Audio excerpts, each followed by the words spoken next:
headlines for this hour on VTV News. Prime Minister encourages workers on duty during the holiday.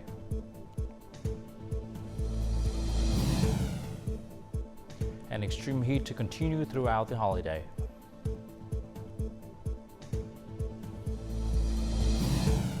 In our world news, Israeli Army Chief approved plans for a RAFAH ground attack.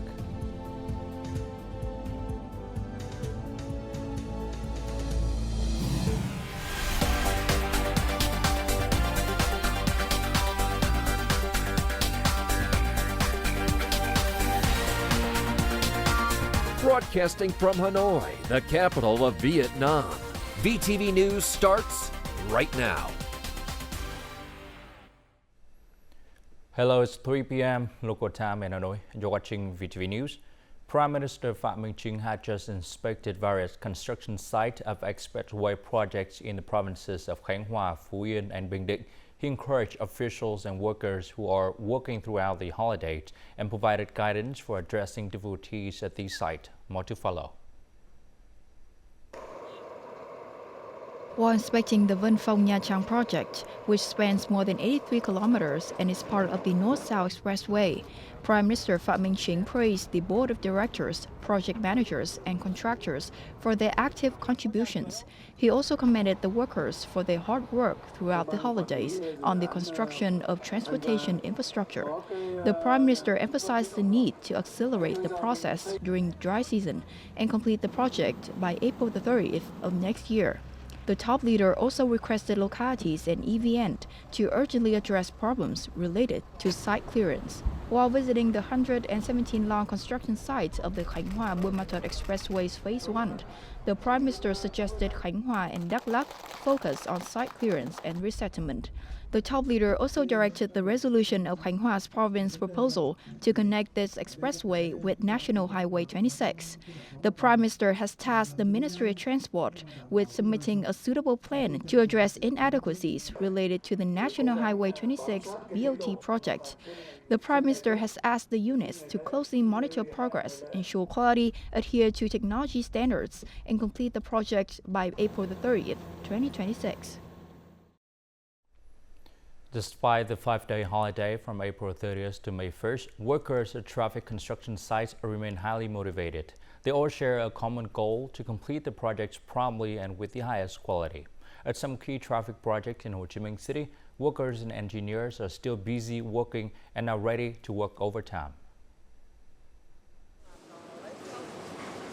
The Dong Ông To Bridge, which accommodates 6 lanes of two-way traffic, is a part of the An Phu intersection project. Currently, 85% of the work has been completed. The bridge is expected to be operational by September of this year. This is also one of the 2 projects in the An Phu intersection projects that is ahead of schedule.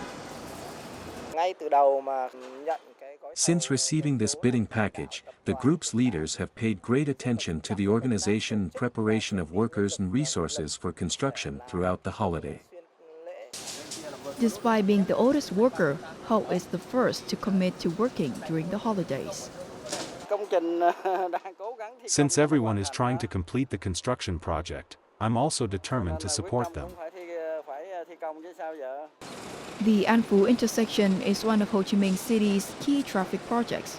Once completed, the project is expected to solve traffic jams and promote regional connectivity by connecting the Ho Chi Minh City Long Thành Dầu Dây Expressway with main roads.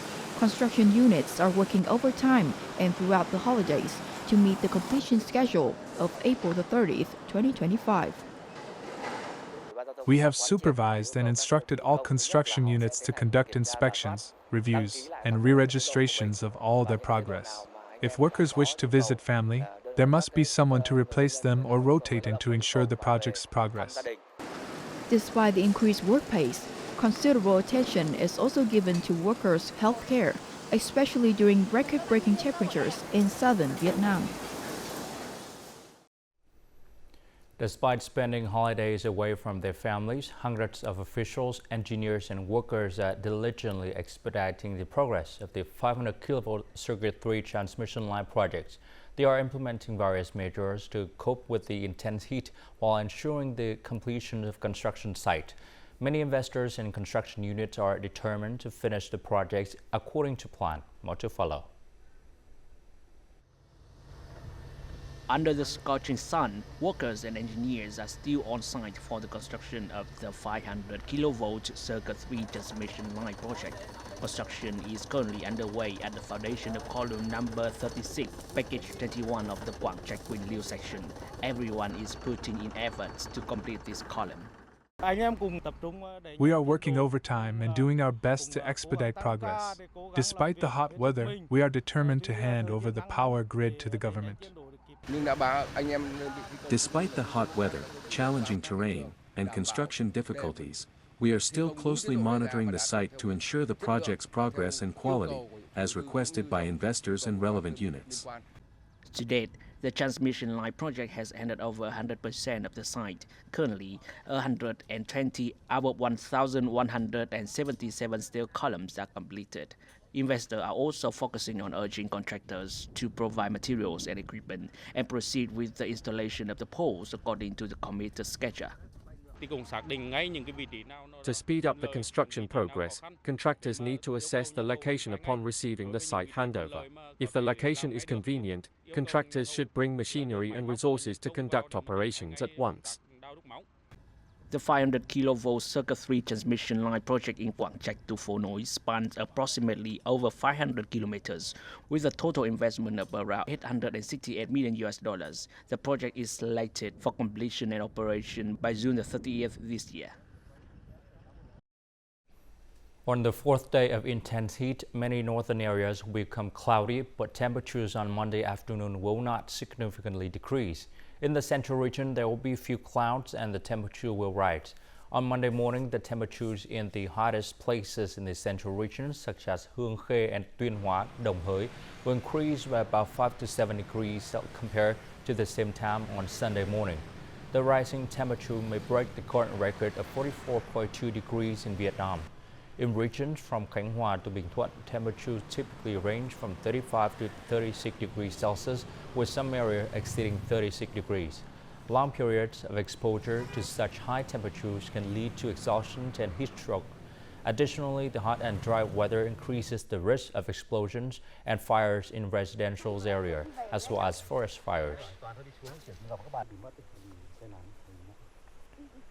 Rising temperatures nationwide have caused a continuous increase in electricity consumption, reaching record-breaking levels. On Sunday, electricity usage peaked at over 48,600 megawatts at 2 p.m. Last week, usage varied but never fell below 45,000 megawatts, making it the highest level compared to previous years. The severe heat presents a significant challenge to the electricity supply. The management agency plans to operate hydroelectric reservoirs, retain water for electricity generation, and increase the mobilization of thermal power to ensure a flexible and economical electricity supply during the hot season. To avoid overloading and potential fires during peak hours, people are advised to adjust their electricity usage and turn off unnecessary electrical equipment. On the morning of April 29th, the General Statistics Office announced that the increase in gasoline prices tied to global fuel prices was the main contributor to the 0.07% rise in the Consumer Price Index (CPI) in April 2024 compared to the previous month. Compared to the end of last year, the April CPI increased by 1.19%, and compared to the same period last year, the CPI increased by 4.4%.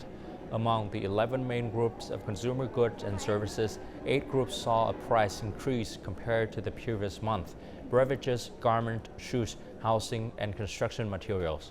Meanwhile, 3 groups experienced a price decrease: postals and telecommunications, education, and food services. Continuing strong export growth in the first quarter of this year, Vietnamese fruit and vegetables continue to enjoy prosperous results, reaching $1.8 billion in total export value in the first 4 months of 2024. This is an increase of more than 32% compared to the same period last year.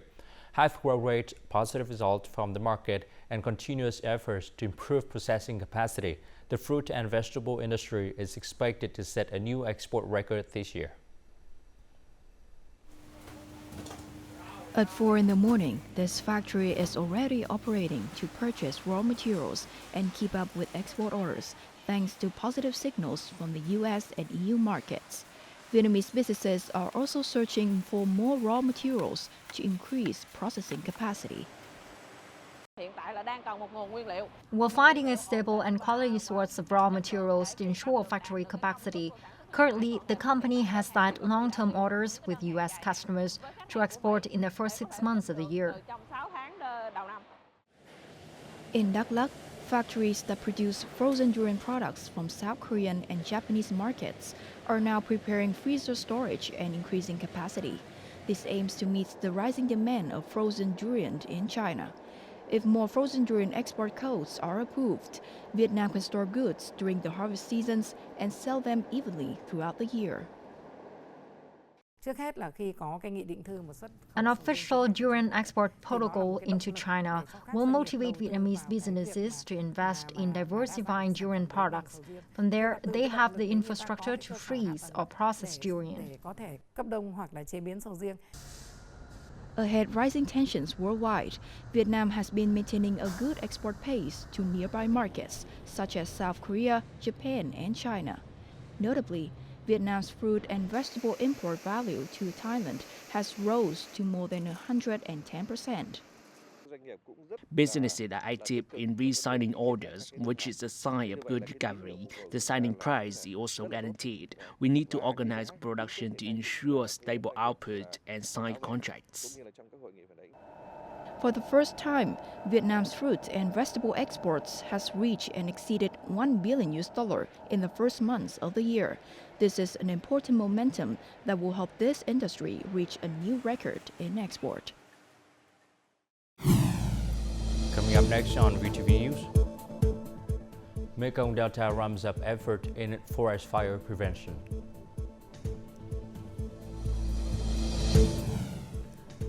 And tourist spots attract visitors on April 30th and May 1st holidays.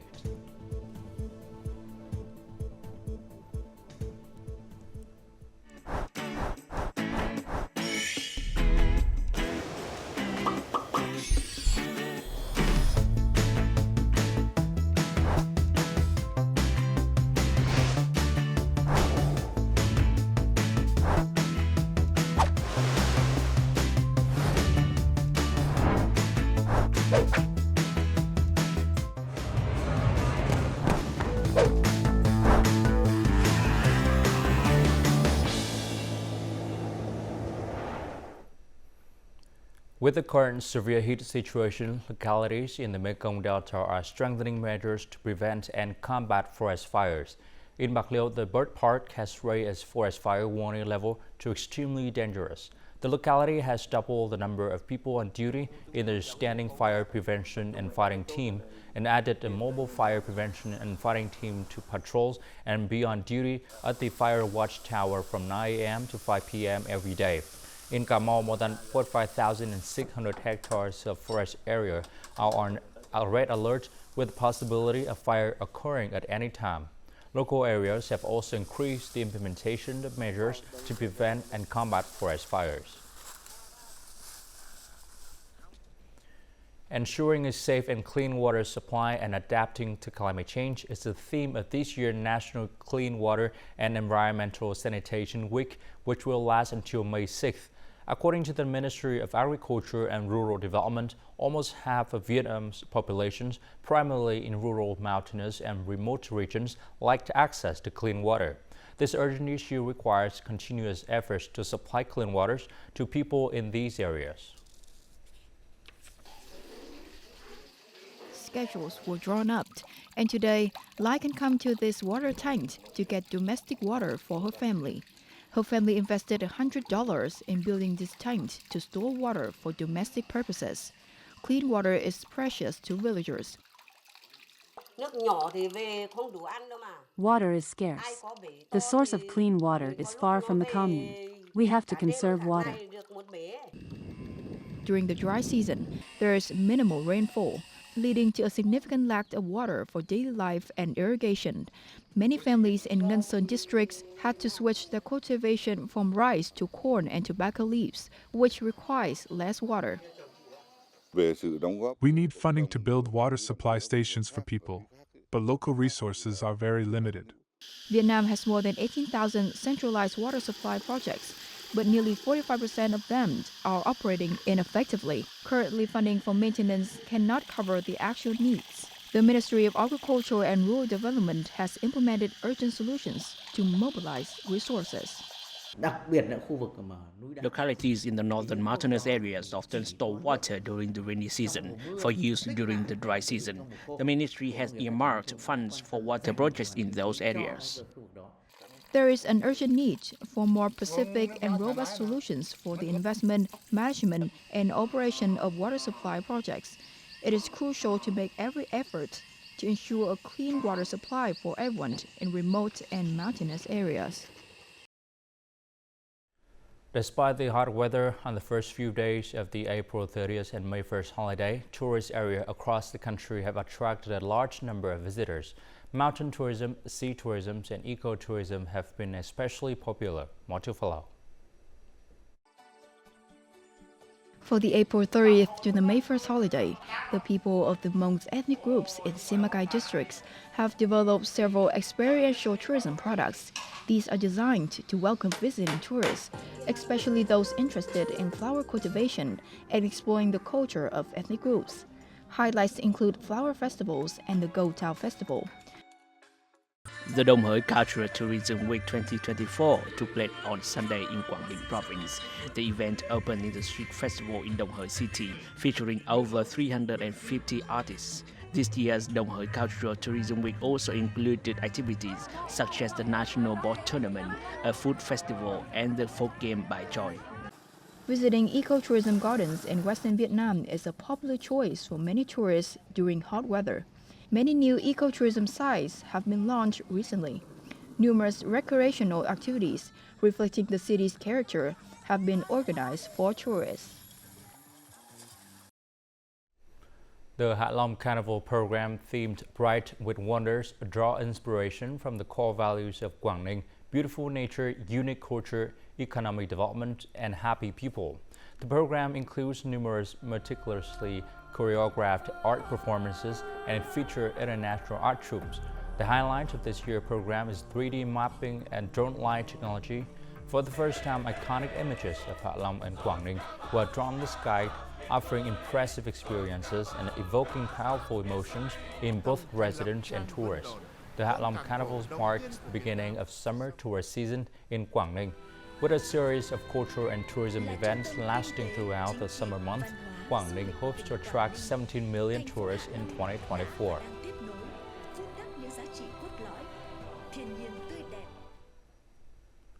Nearly 200 vibrant kites adorn the beach of Phan Thiết City in Bình Thuận province. This marks the 10th year of the Kite Flying Festival in this coastal city, bringing a joyful and thrilling atmosphere to holiday tourists. The clear blue windy sky over Ông Địa rocky beach in Hàm Tiến Ward is brought to life with uniquely and creatively shaped kites.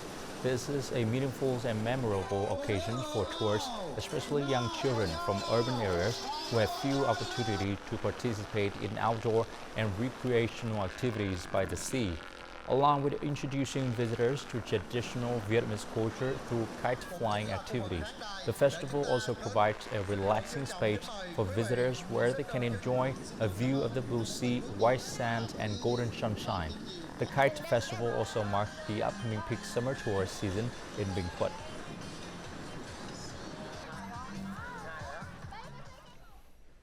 Con Chim Islet is a small island downstream of the Scorching River. The islets have only two distinct seasons, freshwater and saltwater. Years ago, locals relied on fishing and farming, resulting in unstable livelihoods. However, with the wave of community tourism that swept the area in 2019, the islet has developed a model for sustainable tourism that adapts to climate change, becoming a typical example in the Mekong Delta region. Van was among the first people in the locality to practice community tourism on the islet. She provides unique tourism services, including running homestays and offering tasty local delicacies. We lead a nature-based lifestyle, and that is the experience we offer to tourists. Our products and services are available on this island. In 2019, local authorities aimed to transform Scorching Islet into a community tourism destination. They set development goals, which included leveraging the area's natural benefits through a green tourism model. The community has since grown from the original 7 households to 19 households operating community tourism models. We invited tourism experts to guide locals towards appropriate tourism models. Each person had their own strengths, so they chose their own services to offer. Together, they formed a unique tourism chain in the locality. The only means of transportation to the islet is by ferry. Despite this challenge, the islet's beauty continues to attract tourists. Locals, whether in agriculture or tourism, have developed a nature-based economic model. No chemicals are used as they aim to protect the natural environment. Cleanliness has significantly improved in my hometown. Now we have trash bins at every corner of the village. We aim to protect the environment and keep it clean, green, and beautiful. That's nice. They have to have some sun, some wind, and the people are really easy. It's a bit touching because the scenery is so different from what I'm used to in France. I love it here. I will definitely come back. After more than 4 years, Scorching community tourism has maximized its potential and natural advantages. Locals have promoted traditional cultural values, creating a sustainable source of income.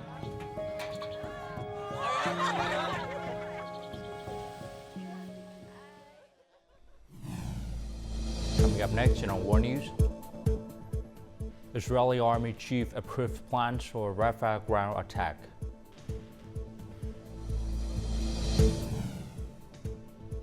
And heatwave projected to worsen across Asia.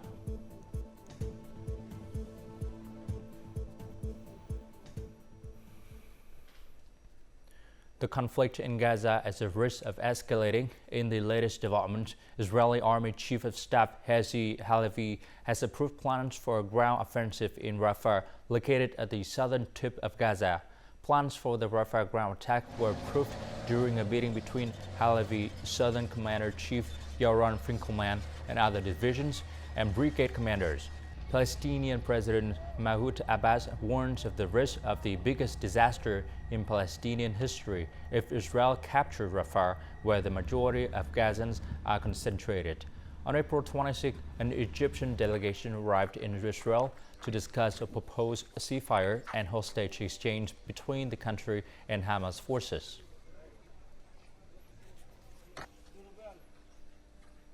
According to Egypt's Planning Minister, Suez Canal revenue has dropped by 50% amid growing tensions in the Red Sea.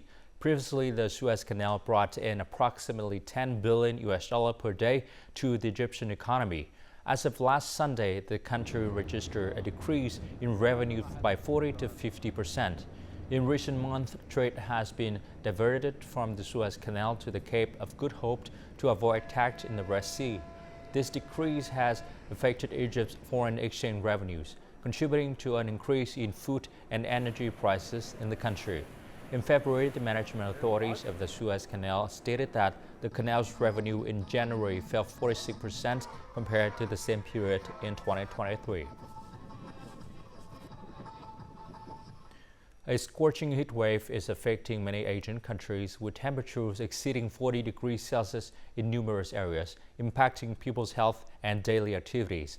Cambodia is experiencing an intense nationwide heat wave, with temperatures hitting an unprecedented 43 degrees Celsius, the highest record recorded in approximately 170 years.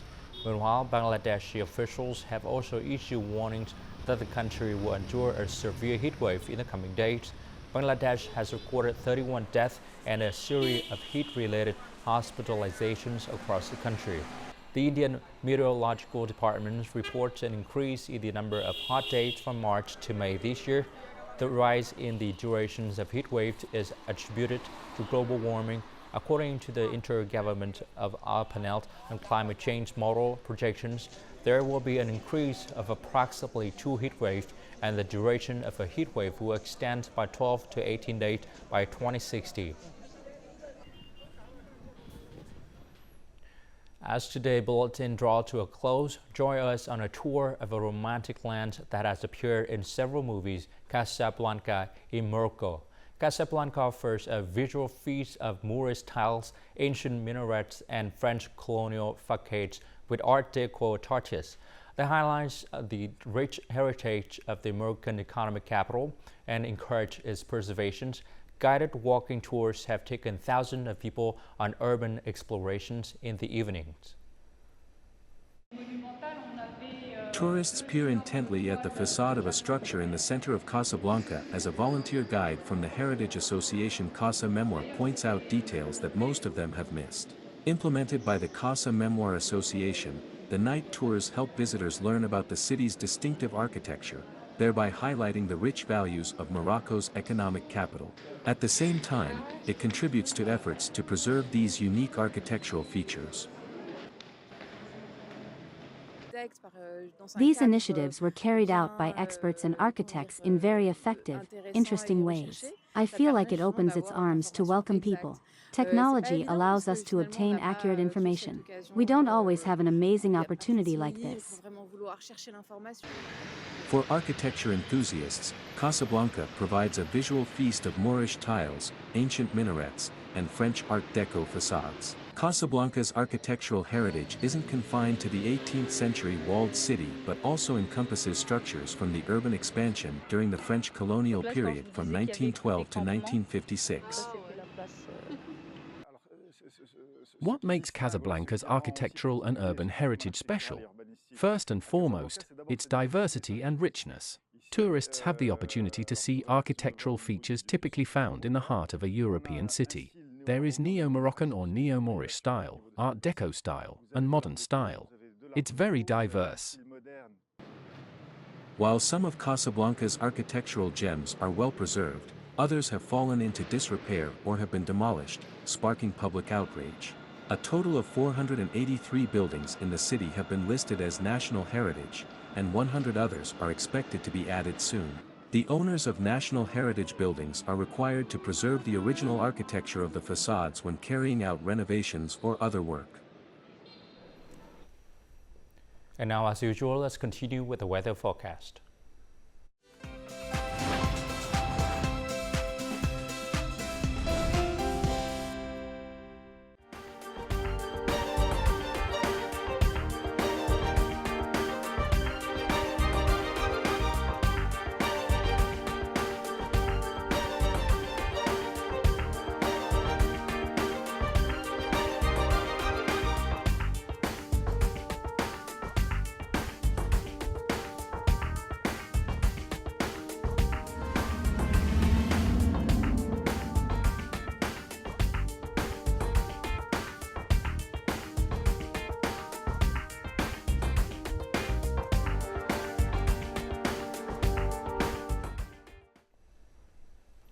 That's all the news for today. To rewatch our program, you can log on to VTVgo.vn or download our mobile application VTVgo. Thanks for watching and goodbye for now.